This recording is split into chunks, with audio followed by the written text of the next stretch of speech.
Mic check. It does work.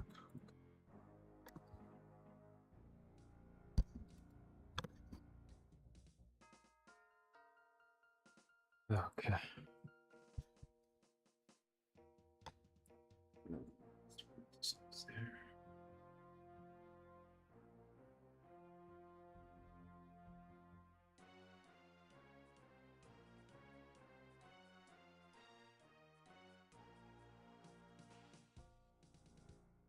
All right. Let's get this going.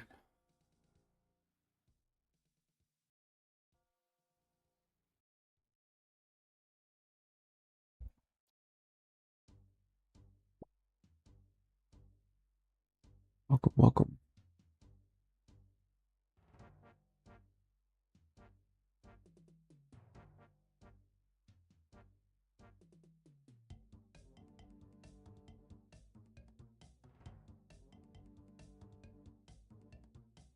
Heck yeah.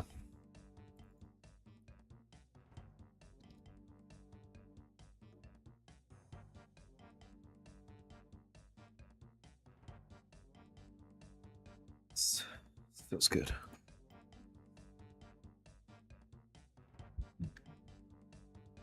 Kind of works.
I almost got caught there. It's crazy.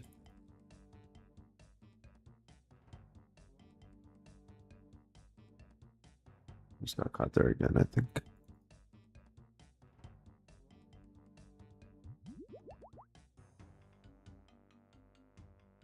There's potions. Heck yeah. Way easier than last time.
Imagine how easy this is.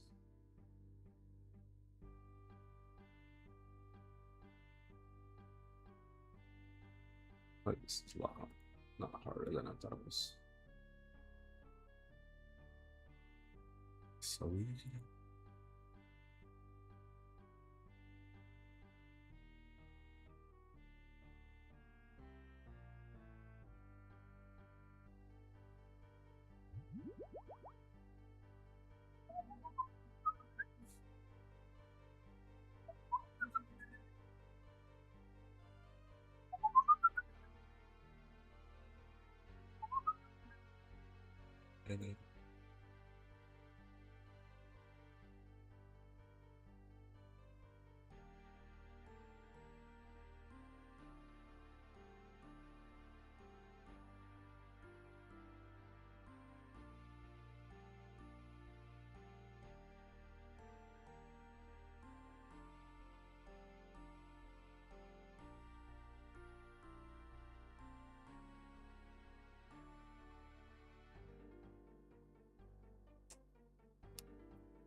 Yeah, we.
This isn't too boring.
Welcome, welcome, welcome. Welcome to the show.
Ay.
Then thou carriedst thine ashes into the mountains. Wilt thou now carry thy fire into the valleys? Fearest thou not the incendiary's doom? Yea, I recognize Zarathustra. Pure is his eye, and no loathing lurketh about his mouth. Goeth he not along like a dancer? Altered is Zarathustra. A child hath Zarathustra become. An awakened one is Zarathustra. What wilt thou do in the land of the sleepers? As in the sea hast thou lived in solitude, and it hath borne thee up. Alas, wilt thou now go ashore? Alas, wilt thou again drag thy body thyself? Zarathustra answered, I love mankind. Why, said the saint, did I go into the forest and the desert? Was it not because I loved men far too well? Now I love God. Men I do not love. Man is a thing too imperfect for me. Love to man would be fatal to me. Zarathustra answered, What spake I of love? I am bringing gifts unto men. Give them nothing, said the saint. Take rather part of their load, and carry it along with them. That will be most agreeable unto them, if only it be agreeable unto thee. If, however, thou wilt give unto them, give them no more than an alms, and let them also beg for it. No, replied Zarathustra, I give no alms. I am not poor enough for that. The saint laughed at Zarathustra and spake thus, Then see to it that they accept thy treasures. They are distrustful of anchorites, and do not believe that we come with gifts. The fall of our footsteps ringeth too hollow through their streets, and just as at night, when they are in bed and hear a man abroad long before sunrise, so they ask themselves concerning us, Where goeth the thief? Go not to men, but stay in the forest. Go rather to the animals. Why not be like me, a bear amongst bears, a bird amongst birds? And what doeth the saint in the forest? Asked Zarathustra. The saint answered, I make hymns and sing them, and in making hymns I laugh and weep and mumble. Thus do I praise God. With singing, weeping, laughing, and mumbling do I praise the God who is my God. But what dost thou bring us as a gift? When Zarathustra had heard these words, he bowed to the saint and said, What should I have to give thee? Let me rather hurry hence, lest I take aught away from thee. And thus they parted from one another, the old man and Zarathustra, laughing like schoolboys. When Zarathustra was alone, however, he said to his heart, Could it be possible? This old saint in the forest hath not yet heard of it, that God is dead. 3. When Zarathustra arrived at the nearest town which adjoineth the forest, he found many people assembled in the marketplace, for it had been announced that a rope dancer would give a performance, and Zarathustra spake thus unto the people, I teach you the Superman. Man is something that is to be surpassed. What have ye done to surpass man? All beings hitherto have created something beyond themselves, and ye want to be the ebb of that great tide, and would rather go back to the beast than surpass man? What is the ape to man? A laughingstock, a thing of shame. And just the same shall man be to the Superman, a laughingstock, a thing of shame. You have made your way from the worm to man, and much within you is still worm. Once were ye apes, and even yet man is more of an ape than any of the apes. Even the wisest among you is only a disharmony and hybrid of plant and phantom. But do I bid you become phantoms or plants? Lo, I teach you the Superman. The Superman is the meaning of the earth. Let your will say, the Superman shall be the meaning of the earth. I conjure you, my brethren, remain true to the earth. And believe not those who speak unto you of super-earthly hopes. Poisoners are they, whether they know it or not. Despisers of life are they, decaying ones and poisoned ones themselves, of whom the earth is weary, so away with them. Once blasphemy against God was the greatest blasphemy, but God died, and therewith also those blasphemers. To blaspheme the earth is now the dreadfulest sin, and to rate the heart of the unknowable higher than the meaning of the earth. Once the soul looked contemptuously on the body, and then that contempt was the supreme thing. The soul wished the body meagre, ghastly, and famished. Thus it thought to escape from the body and the earth. Oh, that soul was itself meagre, ghastly, and famished, and cruelty was the delight of that soul. But ye also, my brethren, tell me, what doth your body say about your soul? Is your soul not poverty and pollution and wretched self-complacency?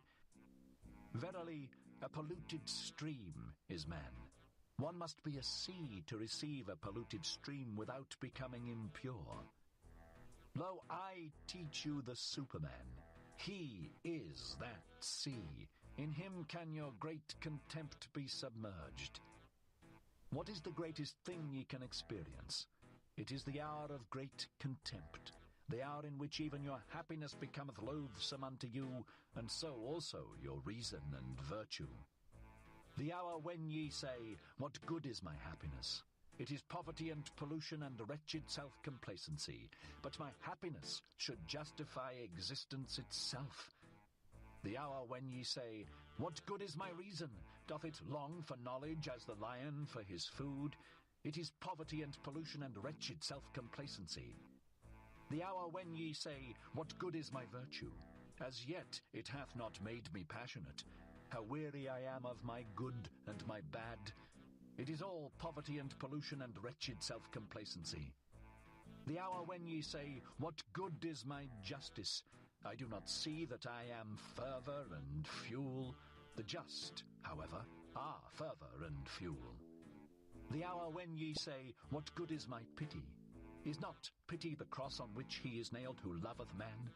But my pity is not a crucifixion. Have ye ever spoken thus? Have ye ever cried thus? Ah, would that I had heard you crying thus.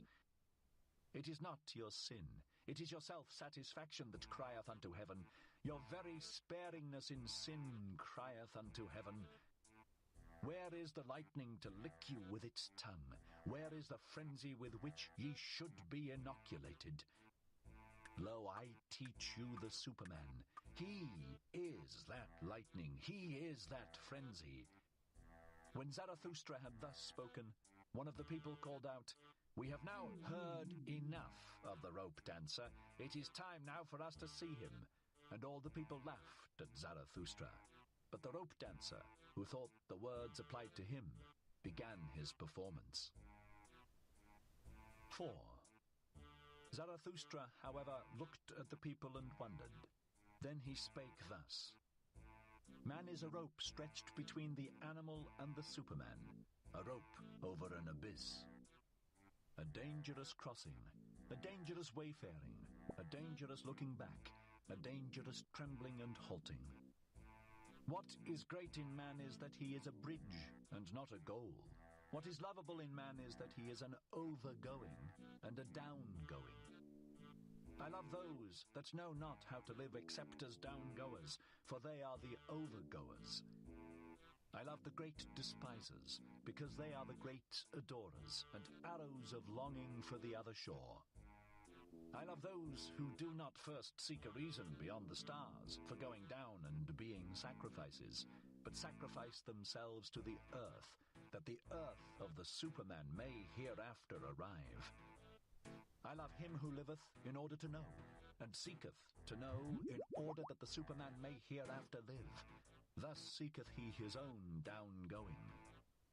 I love him who laboureth and inventeth, that he may build the house for the Superman, and prepare for him earth, animal, and plant, for thus seeketh he his own downgoing.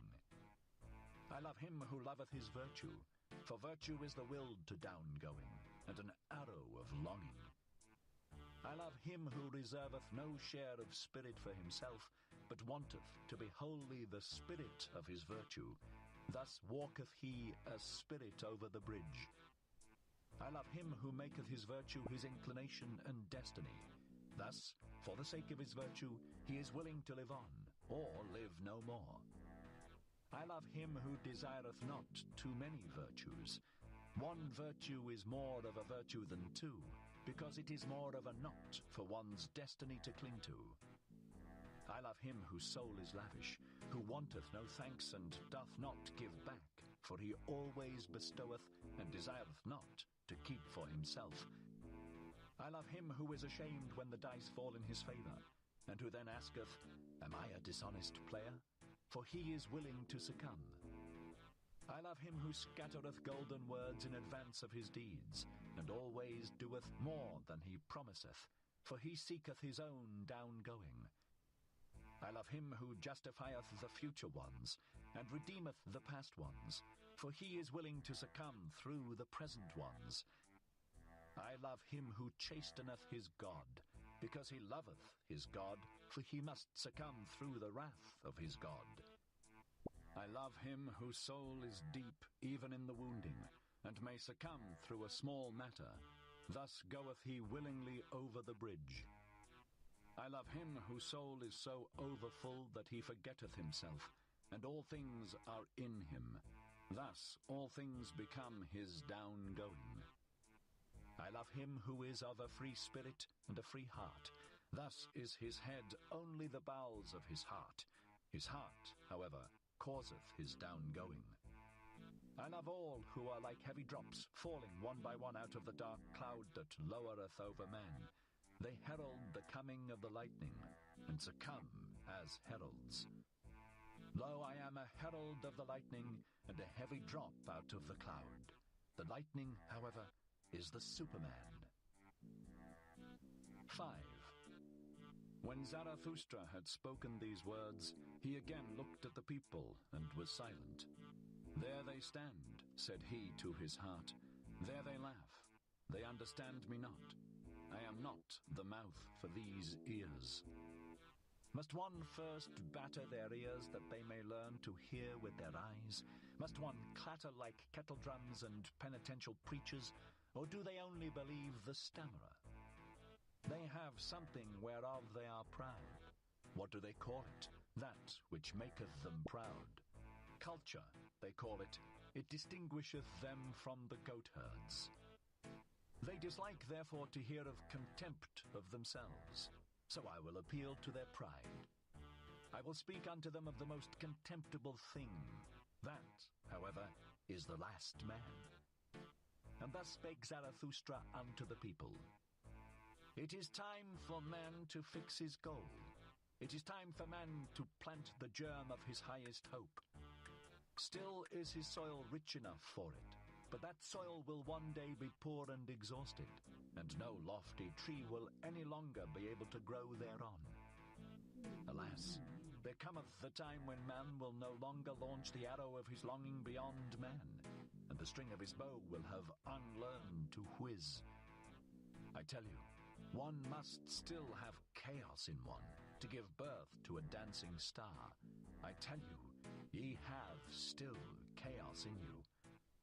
Alas, there cometh the time when man will no longer give birth to any star. Alas, there cometh the time of the most despicable man, who can no longer despise himself. Lo, I show you the last man. What is love? What is creation? What is longing? What is a star? So asketh the last man, and blinketh. The earth hath then become small, and on it there hoppeth the last man who maketh everything small. His species is ineradicable like that of the ground flea. The last man liveth longest. We have discovered happiness, say the last men, and blink thereby. They have left the regions where it is hard to live, for they need warmth. One still loveth one's neighbour and rubbeth against him, for one needeth warmth. Turning ill and being distrustful, they consider sinful. they walk warily. He is a fool who still stumbleth over stones or men. A little poison now and then, that maketh pleasant dreams, and much poison at last for a pleasant death.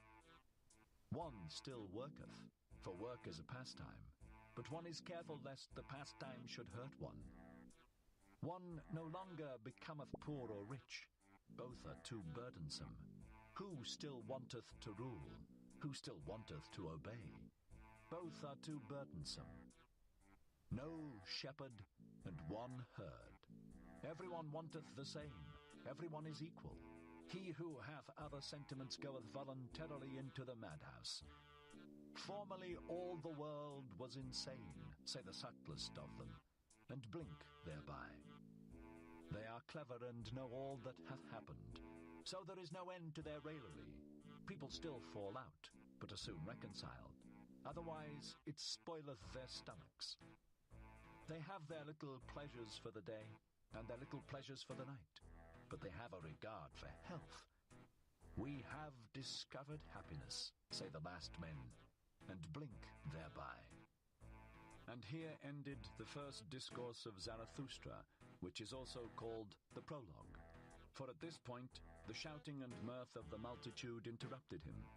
"Give us this last man, O Zarathustra," they called out. "Make us into these last men. Then will we make thee a present of the Superman." And all the people exulted and smacked their lips. Zarathustra, however, turned sad, and said to his heart, "They understand me not. I am not the mouth for these ears. Too long perhaps have I lived in the mountains. Too much have I hearkened unto the brooks and trees. Now do I speak unto them as unto the goatherds. Calm is my soul, and clear, like the mountains in the morning. But they think me cold, and a mocker with terrible jests. And now do they look at me and laugh, and while they laugh they hate me too. There is ice in their laughter." 6. Then, however, something happened which made every mouth mute and every eye fixed. In the meantime, of course, the rope dancer had commenced his performance. He had come out at a little door, and was going along the rope, which was stretched between two towers, so that it hung above the marketplace and the people. When he was just midway across, the little door opened once more, and a gaudily dressed fellow like a buffoon sprang out, and went rapidly after the first one. "Go on, halt foot," cried his frightful voice. "Go on, lazy bones, interloper, sallow face, lest I tickle thee with my heel. What dost thou here between the towers? In the tower is the place for thee. Thou shouldst be locked up. To one better than thyself thou blockest the way." And with every word he came nearer and nearer the first one. When, however, he was but a step behind, there happened the frightful thing which made every mouth mute, and every eye fixed. He uttered a yell like a devil, and jumped over the other who was in his way. The latter, however, when he thus saw his rival triumph, lost at the same time his head and his footing on the rope. He threw his pole away, and shot downwards faster than it, like an eddy of arms and legs, into the depth. The marketplace and the people were like the sea when the storm cometh on. They all flew apart and in disorder, especially where the body was about to fall. Zarathustra, however, remained standing, and just beside him fell the body, badly injured and disfigured, but not yet dead. After a while, consciousness returned to the shattered man, and he saw Zarathustra kneeling beside him. "What art thou doing there?" said he at last. "I knew long ago that the devil would trip me up. Now he draggeth me to hell. Wilt thou prevent him?" "On mine honor, my friend," answered Zarathustra, "there is nothing of all that whereof thou speakest. There is no devil and no hell. Thy soul will be dead even sooner than thy body. Fear, therefore, nothing any more." The man looked up distrustfully. "If thou speakest the truth," said he, "I lose nothing when I lose my life.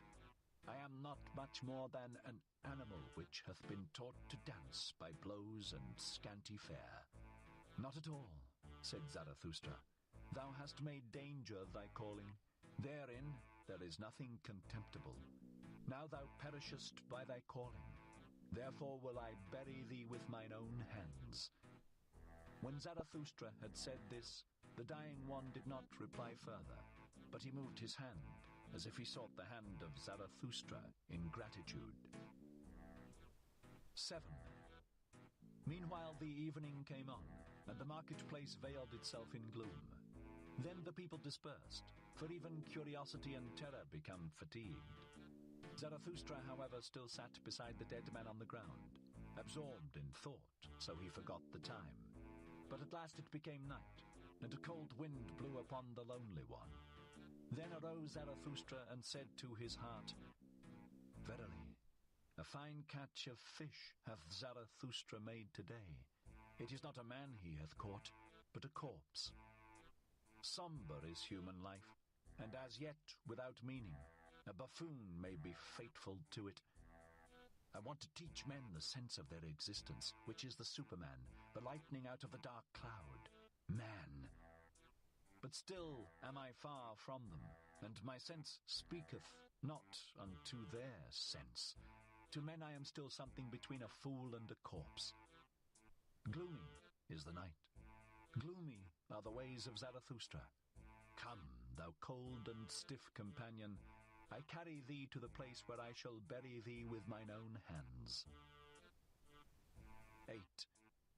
When Zarathustra had said this to his heart, he put the corpse upon his shoulders and set out on his way.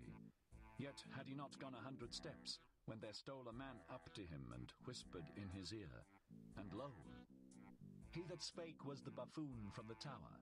Leave this town, O Zarathustra, said he. There are too many here who hate thee. The good and just hate thee, and call thee their enemy and despiser. The believers in the orthodox belief hate thee, and call thee a danger to the multitude. It was thy good fortune to be laughed at, and verily thou spakest like a buffoon. It was thy good fortune to associate with the dead dog. By so humiliating thyself, thou hast saved thy life today. Depart, however, from this town, or tomorrow I shall jump over thee, a living man over a dead one. And when he had said this, the buffoon vanished. Zarathustra, however, went on through the dark streets.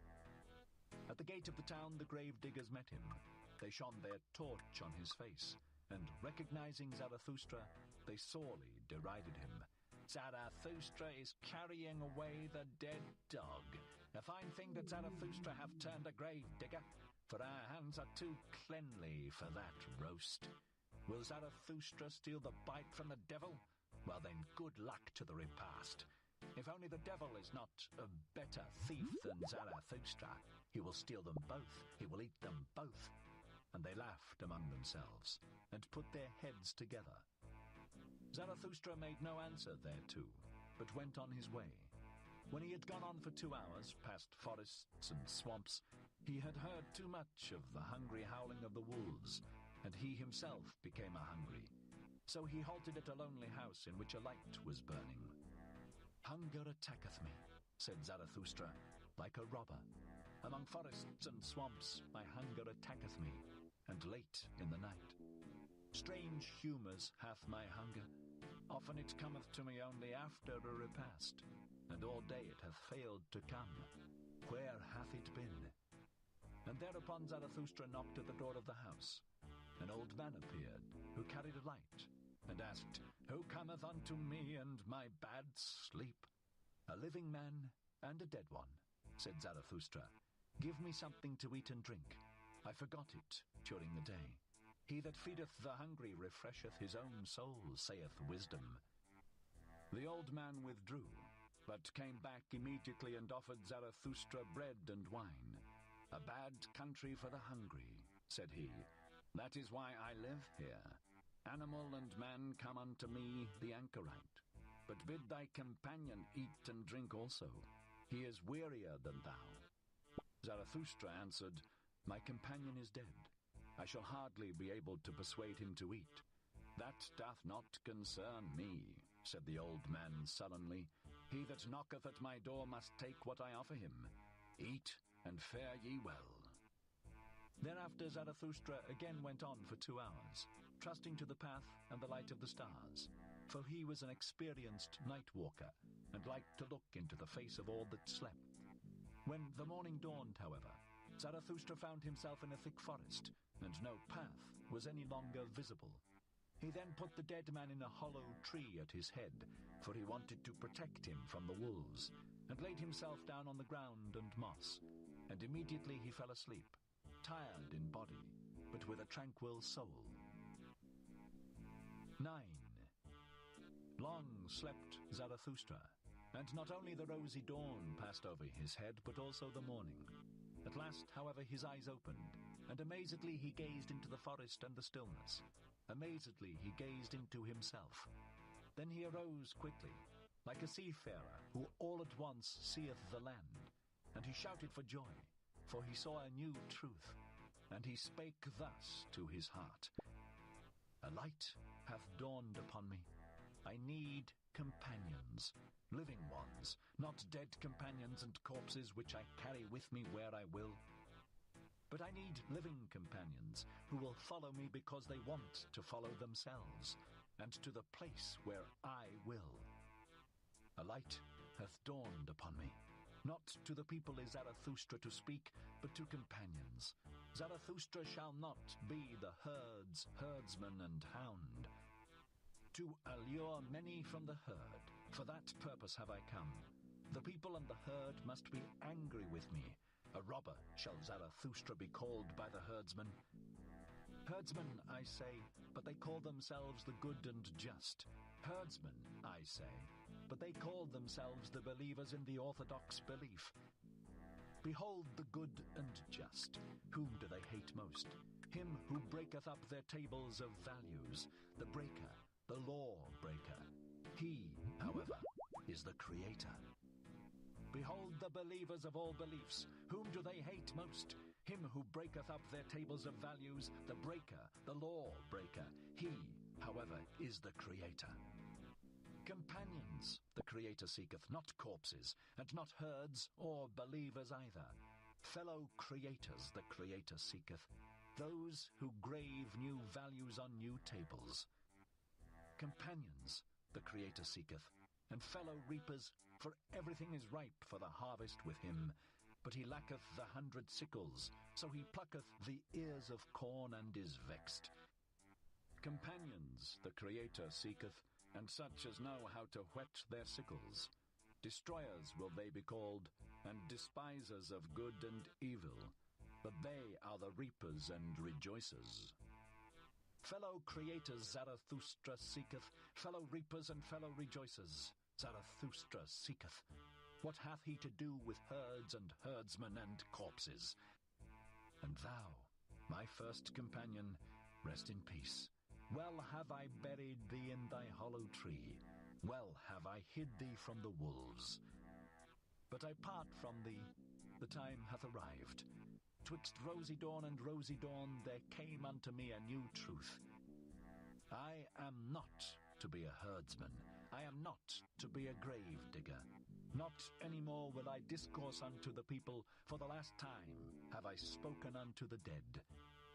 With the creators, the reapers, and the rejoicers will I associate, the rainbow will I show them, and all the stairs to the Superman. To the lone dwellers will I sing my song, and to the twain dwellers, and unto him who hath still ears for the unheard, will I make the heart heavy with my happiness. I make for my goal, I follow my course. Over the loitering and tardy will I leap. Thus let my ongoing be their downgoing. 10. This had Zarathustra said to his heart when the sun stood at noontide. Then he looked inquiringly aloft, for he heard above him the sharp call of a bird. And behold, an eagle swept through the air in wide circles, and on it hung a serpent, not like a prey, but like a friend, for it kept itself coiled round the eagle's neck. They are mine animals, said Zarathustra, and rejoiced in his heart. The proudest animal under the sun, and the wisest animal under the sun.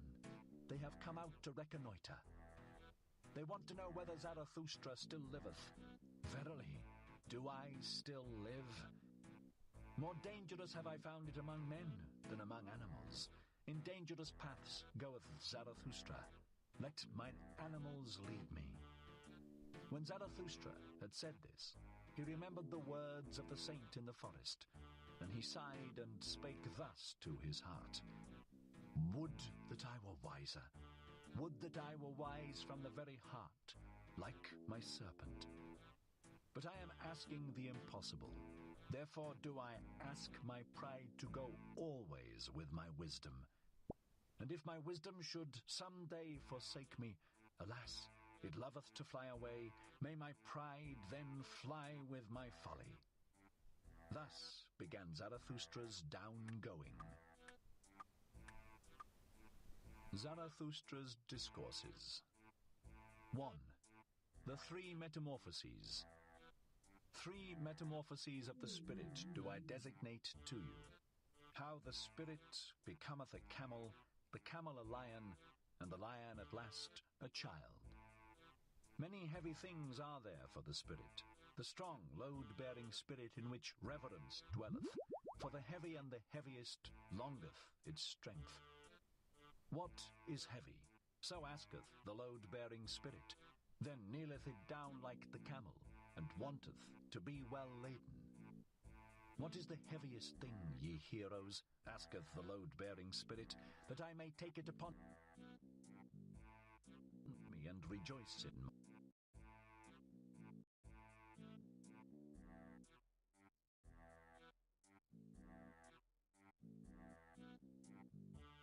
it matter to me about your good people. Many things in your good people cause me disgust, and verily not their evil. I would that they had a madness by which they succumbed, like this pale criminal. Verily I would that their madness were called truth, or fidelity, or justice, but they have their virtue in order to live long, and in wretched self-complacency. I am a railing alongside the torrent. Whoever is able to grasp me may grasp me. Your crutch, however, I am not. Thus spake Zarathustra. 7. Reading and writing. Of all that is written, I love only what a person hath written with his blood. Write with blood, and thou wilt find that blood is spirit. It is no easy task to understand unfamiliar blood. I hate the reading idlers. He who knoweth the reader doeth nothing more for the reader. Another century of readers, and spirit itself will stink. Everyone being allowed to learn to read ruineth in the long run not only writing but also thinking. Once spirit was God, then it became man, and now it even becometh populous. He that writeth in blood and proverbs doth not want to be read, but learnt by heart. In the mountains the shortest way is from peak to peak, but for that route thou must have long legs. Proverbs should be peaks, and those spoken to should be big and tall. The atmosphere rare and pure, danger near, and the spirit full of a joyful wickedness. Thus are things well matched. I want to have goblins about me, for I am courageous. The courage which scareth away ghosts createth for itself goblins. It wanteth to laugh. I no longer feel in common with you. The very cloud which I see beneath me, the blackness and heaviness at which I laugh, this is your thundercloud. Ye look aloft when ye long for exaltation, and I look downward, because I am exalted. Who among you can at the same time laugh and be exalted? He who climbeth on the highest mountains laugheth at all tragic plays and tragic realities. Courageous, unconcerned, scornful, coercive, so wisdom wisheth us. She is a woman, and ever loveth only a warrior. Ye tell me, life is hard to bear, but for what purpose should ye have your pride in the morning and your resignation in the evening? Life is hard to bear, but do not affect to be so delicate. We are all of us fine sumpter asses and assesses. What have we in common with the rosebud, which trembleth because a drop of dew hath formed upon it? It is true we love life, not because we are wont to live, but because we are wont to love. There is always some madness in love, but there is always also some method in madness. And to me also, who appreciate life, the butterflies and soap bubbles and whatever is like them amongst us seem most to enjoy happiness. To see these light, foolish, pretty, lively little sprites flit about, that moveth Zarathustra to tears and songs. I should only believe in a god that would know how to dance. And when I saw my devil, I found him serious, thorough, profound, solemn. He was the spirit of gravity. Through him all things fall. Not by wrath, but by laughter do we slay. Come, let us slay the spirit of gravity. I learned to walk. Since then have I let myself run. I learned to fly. Since then I do not need pushing in order to move from a spot. Now am I light. Now do I fly. Now do I see myself under myself. Now there danceth a god in me. Thus spake Zarathustra. 8. The Tree on the Hill. Zarathustra's eye had perceived that a certain youth avoided him, and as he walked alone one evening over the hill surrounding the town called the Pied Cow, behold, there found he the youth sitting leaning against a tree, and gazing with wearied look into the valley. Zarathustra thereupon laid hold of the tree beside which the youth sat, and spake thus, If I wished to shake this tree with my hands, I should not be able to do so. But the wind, which we see not, troubleth and bendeth it as it listeth. We are sorest bent and troubled by invisible hands. Thereupon the youth arose disconcerted and said, I hear Zarathustra, and just now was I thinking of him. Zarathustra answered, Why art thou frightened on that account? But it is the same with man as with the tree. The more he seeketh to rise into the height and light, the more vigorously do his roots struggle earthward, downward, into the dark and deep, into the evil. Yea, into the evil, cried the youth. How is it possible that thou hast discovered my soul? Zarathustra smiled and said, Many a soul one will never discover, unless one first invent it. Yea, into the evil, cried the youth once more. Thou saidst the truth, Zarathustra. I trust myself no longer, since I sought to rise into the height, and nobody trusteth me any longer. How doth that happen? I change too quickly. My today refuteth my yesterday. I often overleap the steps when I clamber. For so doing, none of the steps pardons me. When aloft, I find myself always alone. No one speaketh unto me. The frost of solitude maketh me tremble.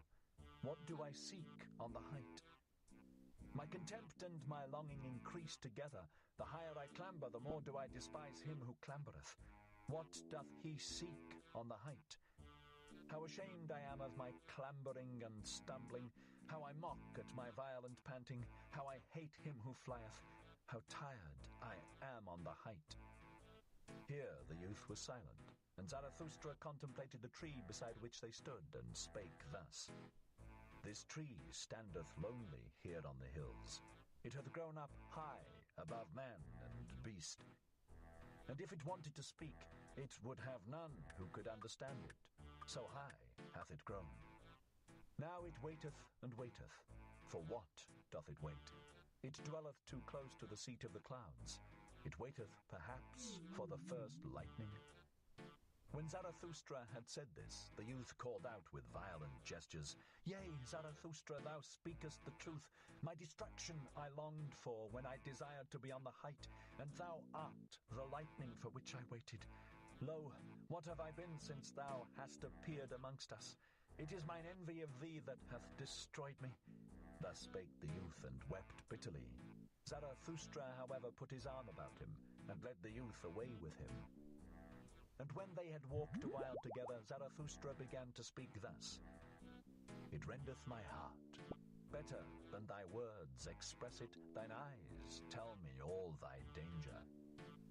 As yet thou art not free, thou still seekest freedom. Too unslept hath thy seeking made thee, and too wakeful. On the open height wouldst thou be, for the stars thirsteth thy soul, but thy bad impulses also thirst for freedom. Thy wild dogs want liberty, they bark for joy in their cellar when thy spirit endeavoureth to open all prison doors.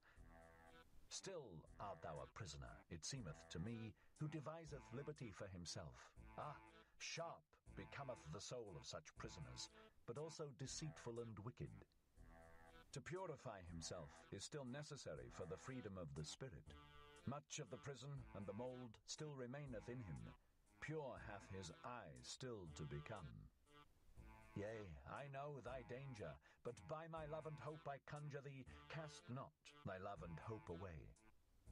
Noble thou feelest thyself still, and noble others also feel thee still. Though they bear thee a grudge and cast evil looks, know this, that to everybody a noble one standeth in the way. Also to the good a noble one standeth in the way. And even when they call him a good man, they want thereby to put him aside.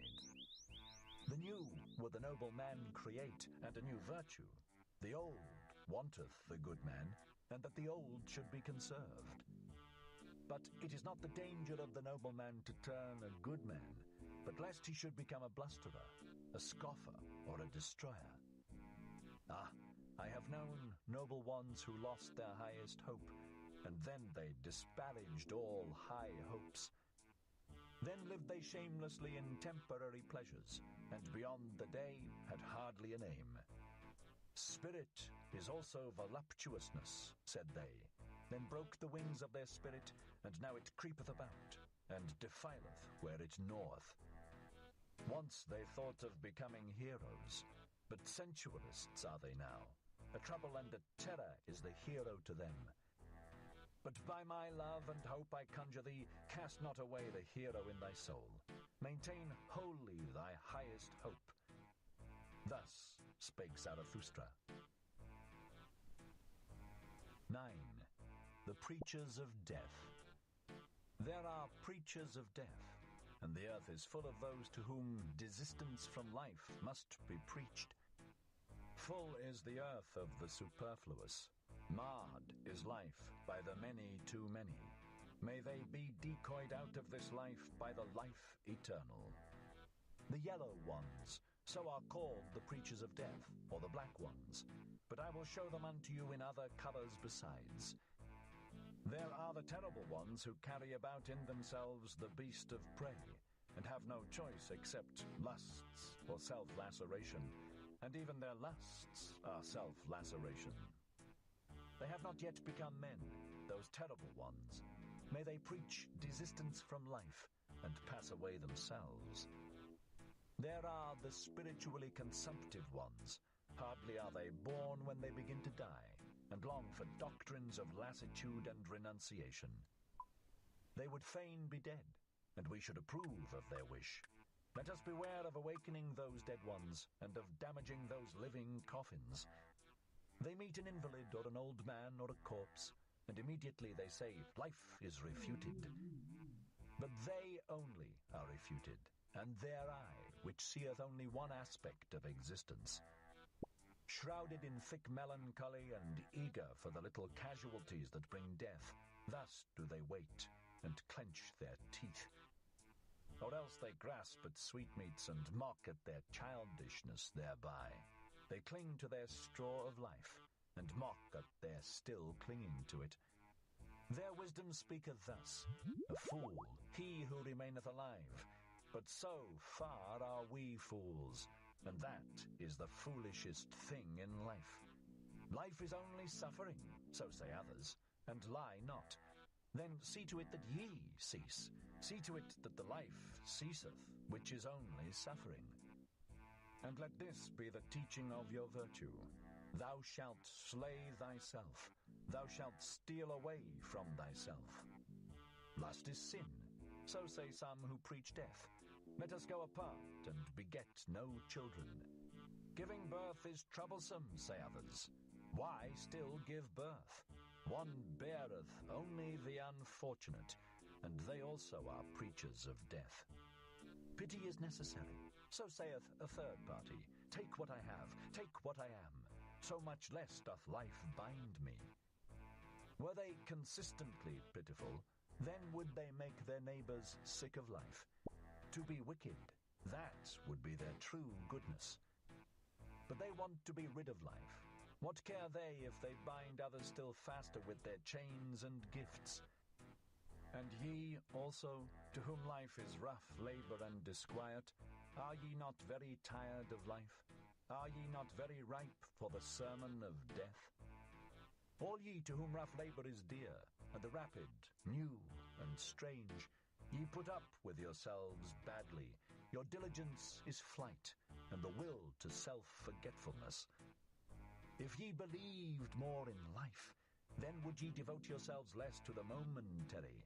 But for waiting ye have not enough of capacity in you, nor even for idling.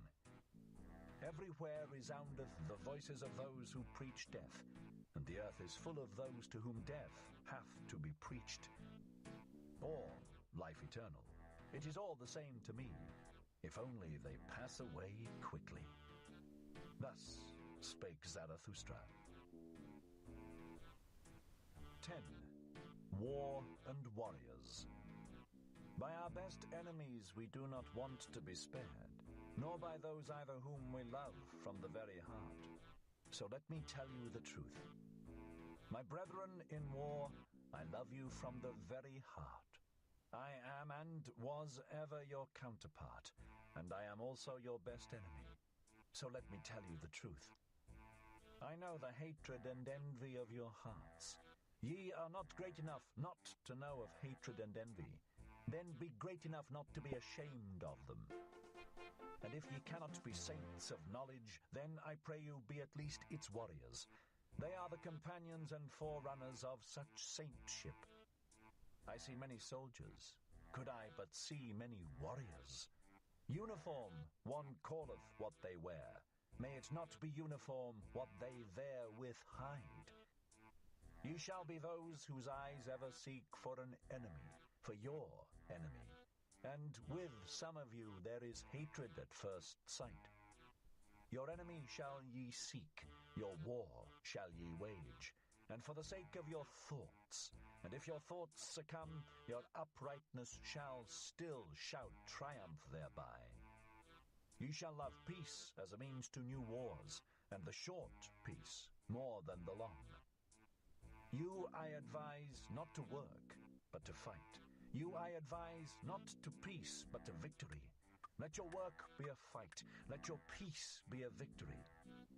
One can only be silent and sit peacefully when one hath arrow and bow. Otherwise one prateth and quarreleth. Let your peace be a victory. Ye say it is the good cause which halloweth even war.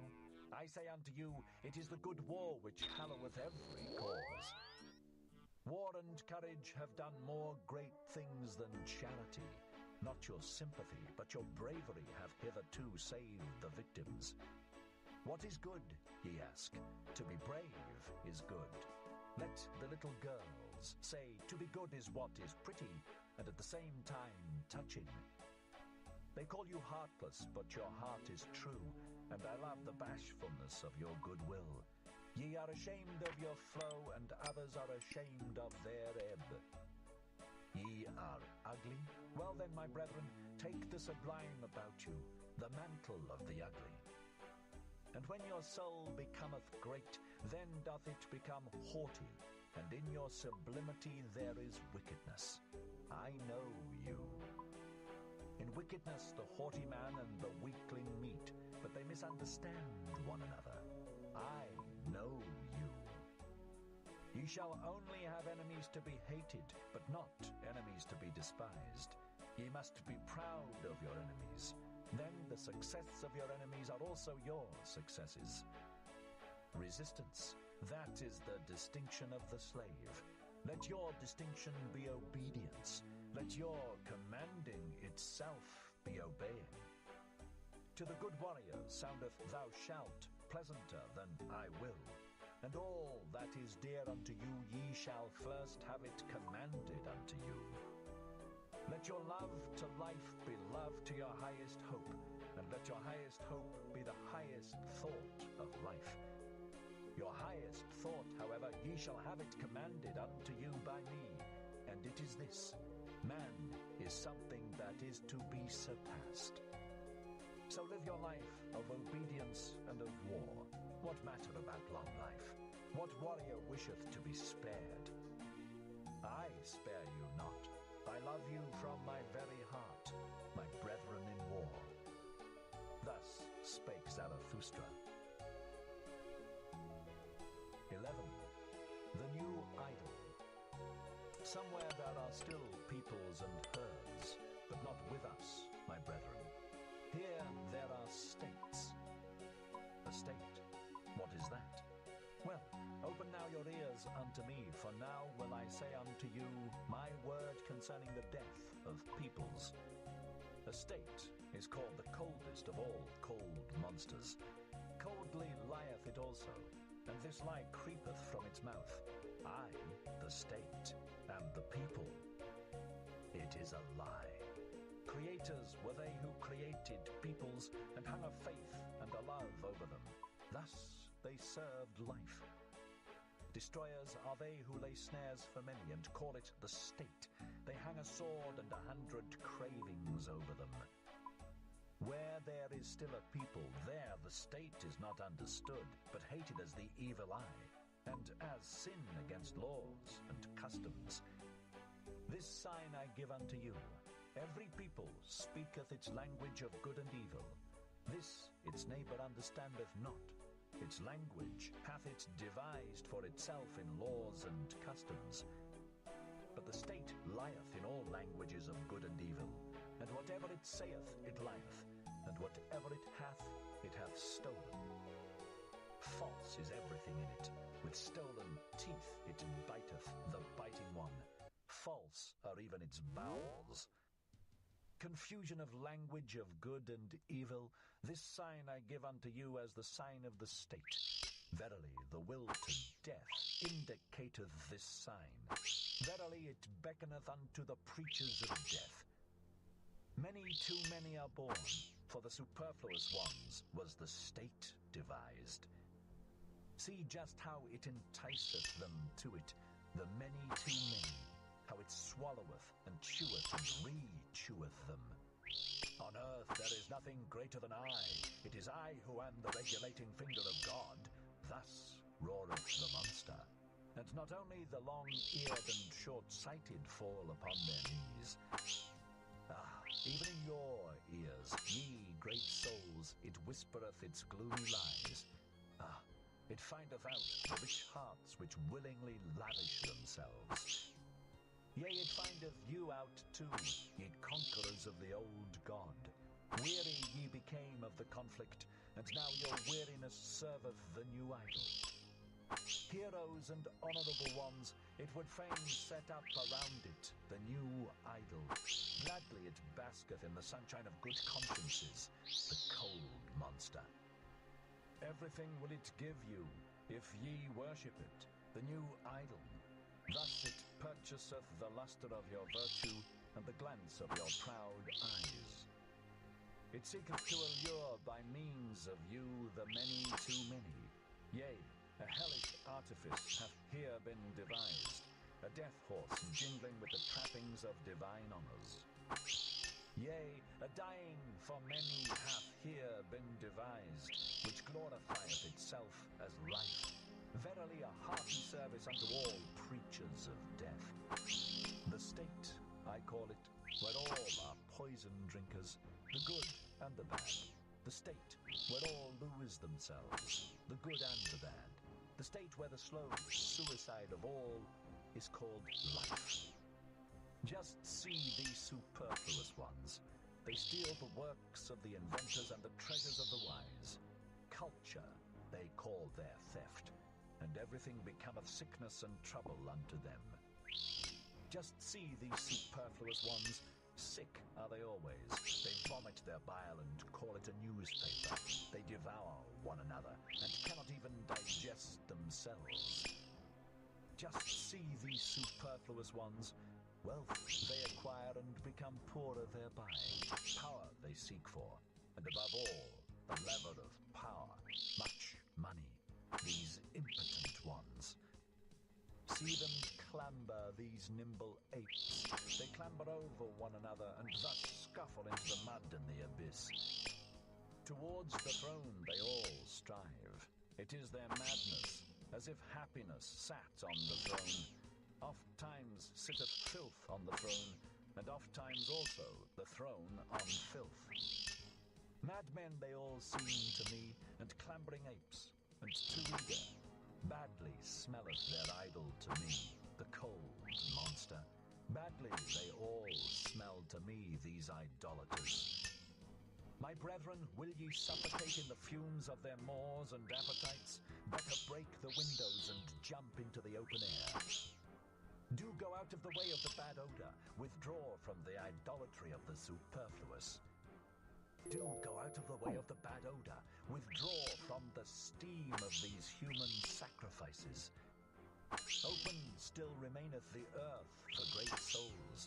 Empty are still many sites for lone ones and twain ones, around which floateth the odor of tranquil seas. Open still remaineth a free life for great souls. Verily, he who possesseth little is so much the less possessed. Blessed be moderate poverty. There, where the state ceaseth, there only commenceth the man who is not superfluous. There commenceth the song of the necessary ones, the single and irreplaceable melody. There where the state ceaseth, pray look thither, my brethren. Do ye not see it, the rainbow and the bridges of the Superman? Thus spake Zarathustra. 12. The flies in the marketplace. Flee, my friend, into thy solitude. I see thee deafened with the noise of the great men, and stung all over with the stings of the little ones. Admirably do forest and rock know how to be silent with thee. Resemble again the tree which thou lovest, the broad-branched one. Silently and attentively it o'erhangeth the sea. Where solitude endeth, there beginneth the marketplace. And where the marketplace beginneth, there beginneth also the noise of the great actors, and the buzzing of the poison flies. In the world, even the best things are worthless without those who represent them. Those representers, the people call great men. Little do the people understand what is great. That is to say, the creating agency. But they have a taste for all representers and actors of great things. Around the devisers of new values revolveth the world. Invisibly it revolveth. But around the actors revolve the people and the glory. Such is the course of things. Spirit hath the actor, but little conscience of the spirit. He believeth always in that wherewith he maketh believe most strongly, in himself. Tomorrow he hath a new belief, and the day after one still newer. Sharp perceptions hath he, like the people, and changeable humours. To upset, that meaneth with him to prove. To drive mad, that meaneth with him to convince. And blood is counted by him as the best of all arguments. A truth which only glideth into fine ears he calleth falsehood and trumpery. Verily he believeth only in gods that make a great noise in the world. Full of clattering buffoons is the marketplace, and the people glory in their great men. These are for them the masters of the hour. But the hour presseth them, so they press thee. And also from thee they want yea or nay. Alas, thou wouldst set thy chair betwixt for and against. On account of those absolute and impatient ones, be not jealous, thou lover of truth. Never yet did truth cling to the arm of an absolute one.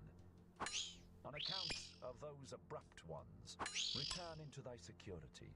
Only in the marketplace is one assailed by yea or nay. Slow is the experience of all deep fountains. Long have they to wait until they know what hath fallen into their depths. Away from the marketplace and from fame taketh place all that is great. Away from the marketplace and from fame have ever dwelt the devisers of new values. Flee, my friend, into thy solitude. I see thee stung all over by the poisonous flies. Flee thither where a rough, strong breeze bloweth. Flee into thy solitude. Thou hast lived too closely to the small and the pitiable. Flee from their invisible vengeance. Towards thee they have nothing but vengeance. Raise no longer an arm against them. Innumerable are they, and it is not thy lot to be a fly flap. Innumerable are the small and pitiable ones, and of many a proud structure raindrops and weeds have been the ruin. Thou art not stone, but already hast thou become hollow by the numerous drops. Thou wilt yet break and burst by the numerous drops. Exhausted I see thee by poisonous flies. Bleeding I see thee, and torn at 100 spots, and thy pride will not even upbraid. Blood they would have from thee in all innocence. Blood their bloodless souls crave for, and they sting, therefore, in all innocence. But thou, profound one, thou sufferest too profoundly even from small wounds, and ere thou hadst recovered, the same poison worm crawled over thy hand. Too proud art thou to kill these sweet tooths, but take care lest it be thy fate to suffer all their poisonous injustice. They buzz around thee also with their praise. Obtrusiveness is their praise. They want to be close to thy skin and thy blood. They flatter thee, as one flattereth a god or devil. They whimper before thee, as before a god or devil. What doth it come to? Flatterers are they, and whimperers, and nothing more. Often also do they show themselves to thee as amiable ones, but that hath ever been the prudence of the cowardly. Yea, the cowardly are wise. They think much about thee with their circumscribed souls. Thou art always suspected by them. Whatever is much thought about is at last thought suspicious. They punish thee for all thy virtues. They pardon thee in their inmost hearts only for thine errors. Because thou art gentle and of upright character, thou sayest, blameless are they for their small existence. But their circumscribed souls think, blamable is all great existence. Even when thou art gentle towards them, they still feel themselves despised by thee, and they repay thy beneficence with secret maleficence. Thy silent pride is always counter to their taste. They rejoice if once thou be humble enough to be frivolous. What we recognize in a man, we also irritate in him. Therefore be on your guard against the small ones.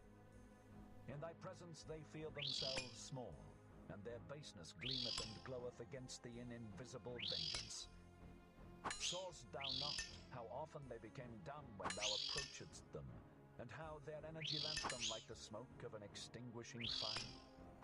Yea, my friend, the bad conscience art thou of thy neighbours, for they are unworthy of thee. Therefore they hate thee and would fain suck thy blood. Thy neighbours will always be poisonous flies. What is great in thee? That itself must make them more poisonous and always more fly-like. Flee, my friend, into thy solitude, and thither where a rough, strong breeze bloweth. It is not thy lot to be a fly-flap. Thus spake Zarathustra. 13. Chastity. I love the forest. It is bad to live in cities. There are too many of the lustful. Is it not better to fall into the hands of a murderer than into the dreams of a lustful woman? And just look at these men. Their eyes saith it. They know nothing better on earth than to lie with a woman. Filth is at the bottom of their souls, and alas, if their filth hath still spirit in it. Would that ye were perfect, at least as animals, but to animals belongeth innocence. Do I counsel you to slay your instincts? I counsel you to innocence in your instincts. Do I counsel you to chastity? Chastity is a virtue with some, but with many almost a vice. These are continent, to be sure, but doggish lust looketh enviously out of all that they do. Even into the heights of their virtue and into their cold spirit doth this creature follow them with its discord. And how nicely can doggish lust beg for a piece of spirit when a piece of flesh is denied it. Ye love tragedies and all that breaketh the heart, but I am distrustful of your doggish lust. Ye have two cruel eyes, and ye look wantonly towards the sufferers. Hath not your lust just disguised itself and taken the name of fellow suffering? And also, this parable give I unto you. Not a few who meant to cast out their devil went thereby into the swine themselves. To whom chastity is difficult, it is to be dissuaded, lest it become the road to hell, to filth and lust of soul. Do I speak of filthy things? That is not the worst thing for me to do. Not when the truth is filthy, but when it is shallow, doth the discerning one go unwillingly into its waters. Verily, there are chaste ones from their very nature. They are gentler of heart, and laugh better and oftener than you. They laugh also at chastity and ask, what is chastity? Is chastity not folly? But the folly came unto us, and not we unto it. We offered that guest harbour and heart, now it dwelleth with us. Let it stay as long as it will. Thus spake Zarathustra. 14. The Friend. One is always too many about me, thinketh the anchorite. Always wants one, that maketh two in the long run. I and me are always too earnestly in conversation. How could it be endured if there were not a friend? The friend of the anchorite is always the third one. The third one is the cork which preventeth the conversation of the two sinking into the depth. Ah, there are too many depths for all anchorites. Therefore do they long so much for a friend, and for his elevation. Our faith in others betrayeth, wherein we would fain have faith in ourselves. Our longing for a friend is our betrayer.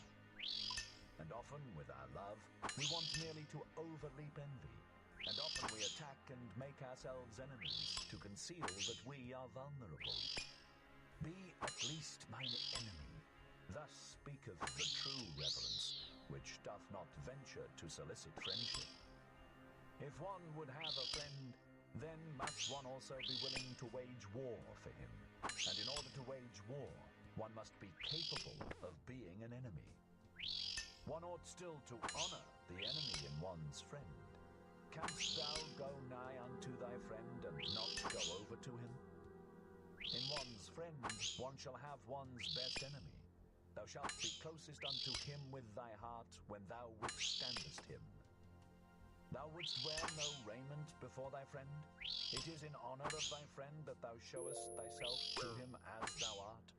But he wisheth thee to the devil on that account. He who maketh no secret of himself shocketh. So much reason have ye to fear nakedness. Aye, if ye were gods, ye could then be ashamed of clothing. Thou canst not adorn thyself fine enough for thy friend, for thou shalt be unto him an arrow, and a longing for the Superman. Sawest thou ever thy friend asleep, to know how he looketh? What is usually the countenance of thy friend? It is thine own countenance, in a coarse and imperfect mirror. Sawest thou ever thy friend asleep? Wert thou not dismayed at thy friend looking so? O my friend, man is something that hath to be surpassed. In divining and keeping silence shall the friend be a master. Not everything must thou wish to see. Thy dream shall disclose unto thee what thy friend doeth when awake. Let thy pity be a divining, to know first if thy friend wanteth pity. Perhaps he loveth in thee the unmoved eye, and the look of eternity.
Sit here. I'm fucking tired. And I'm gonna have probably something else, but it's fun. Like 5 levels, 6 levels, something like that. I don't know. A few hours, so. GG's. Until next time, folks. Peace out.